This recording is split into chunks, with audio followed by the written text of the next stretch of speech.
नवरात्रीच्या शुभमुहूर्तावतीनं आमच्या डोंबिवलीमध्येच पुरणपोळी घर म्हणून नवीनच ओपन झालेलं आहे. शनिवारी जाता आता विचार केला की घेऊनच जाऊया आणि ट्राय करूया.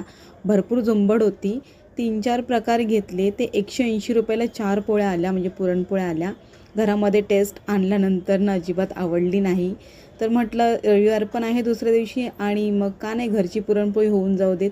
1/2 किलोपेक्षा कमी डाळ मी भिजत टाकली आणि पुरण करून घेतलं. त्यासोबत भरीसुद्धा बनवते वांग्याचं आणि हे आहे ना ते मी दाल खिचडी बनवते अगदी रेस्टॉरंट स्टाईल.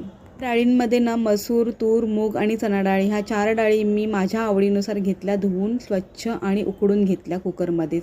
फोडणीसाठी 3-4 पळी तेल घेतलेले, जिरं मोहरी टाकलं आणि कढीपत्ता आणि हिंग यांची फोडणी मस्तपैकी बसवली. आणि आता एक मोठा उभा चिरलेला पातळ असा कांदा मी कट करून घेतला आणि तो सुद्धा फ्राय करून घेतला. कांदा थोडासा नरम झाला की त्याच्यामध्ये आलं लसूण पेस्ट टाकली 1 चमचा. त्यानंतर आता कांदा पुन्हा नरम होऊन दिला आणि आता टाकलेला आहे मी टोमॅटो. बारीक बारीक कट करूनच घेतलेला आहे, मीडियम साईजचा टोमॅटो. कांदा आणि टोमॅटो लवकर नरम होण्यासाठी ना मी थोडंसं मीठ टाकलेलं आहे, वरतून थोडीशी हळद टाकलेली आहे. पुन्हा मिक्स करून घेतलेला आहे.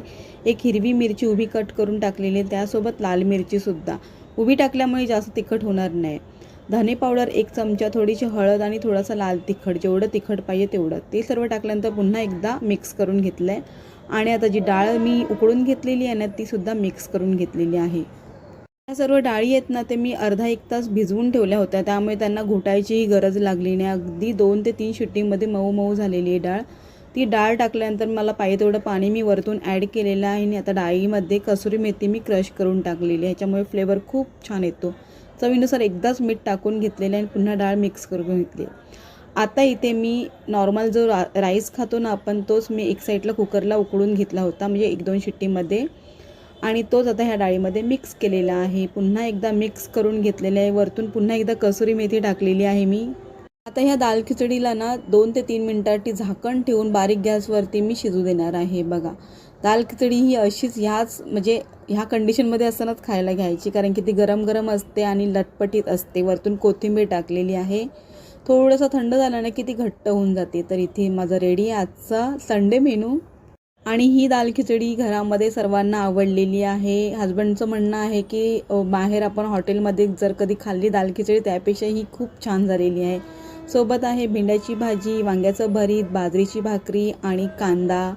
तूप आहे थोडंसं, पुरणपोळीबरोबर तूप खूप छान लागतं. पापड आहे, लोणचं आहे. आजचा व्लॉग कसा वाटला नक्की सांगा. भेटूया नेक्स्ट व्लॉगमध्ये. यूट्यूबला पाहत असाल तर सबस्क्राईब करा आणि फॉलो करा, इन्स्टा आणि फेसबुकवाले. तोपर्यंत